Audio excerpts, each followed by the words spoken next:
Angin padang pasir Yarmouk berhembus kencang, debu berterbangan dan ribuan pasukan dari dua kekuatan besar dunia berdiri saling berhadapan. Di satu sisi, pasukan Islam dipimpin oleh sang pedang Allah, Khalid bin Al-Walid. Di sisi lain, pasukan Bizantium dengan pasukan megahnya, dipimpin oleh seorang panglima bernama George bin Todzira. Sebelum pedang terhunus dan panah melesat, George meminta bertemu langsung dengan Khalid. Dua panglima itu pun maju ke tengah medan perang, hingga leher kuda mereka hampir bersentuhan. Suasana hening, ribuan pasang mata menyaksikan dua sosok besar itu, satu dengan cahaya iman, satu lagi dengan kebanggaan kekaisaran. George membuka percakapan, "Wahai Khalid, jujurlah padaku, jangan tipu aku. Apakah benar Allah menurunkan pedang dari langit kepada nabi kalian, lalu diberikan kepadamu, hingga engkau selalu menang dalam peperangan?" Khalid menjawab tenang, "Tidak, aku hanyalah salah satu dari pedang-pedang Allah yang ia hunuskan untuk menegakkan agamanya." George menatapnya dalam. Ia merasakan kejujuran dari setiap kata yang terucap. "Wahai Khalid, lalu apa yang kalian serukan kepada manusia?" Khalid menjawab, "Kami menyeru pada kalimat yang membebaskan, bahwa tiada Tuhan selain Allah dan Muhammad adalah utusannya." George terdiam. Ia berpikir lama. Jika seseorang tidak menerimanya, tanyanya lagi.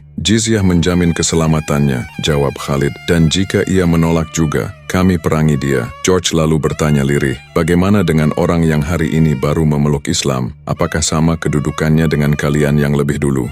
Khalid menjawab, "Bahkan bisa jadi lebih utama. Kami beriman karena kami melihat Nabi, sedangkan mereka beriman tanpa melihat." Kata-kata itu menembus hati George. Di tengah gemuruh angin perang, ia merasakan kedamaian yang belum pernah ia kenal sebelumnya. Ia menundukkan kepala dan berkata, "Ajarkanlah aku tentang Islam." Khalid turun dari kudanya, mengajaknya ke tenda, lalu George mengucapkan dua kalimat syahadat. Kemudian Khalid memberinya air untuk bersuci, dan George pun menunaikan 2 rakaat salat pertamanya. Tak lama setelah itu, perang pun pecah. George kini berada di sisi kaum muslimin. Ia bertempur dengan keberanian luar biasa, hingga akhirnya syahid di medan Yarmouk dalam keadaan sujud kepada Tuhannya.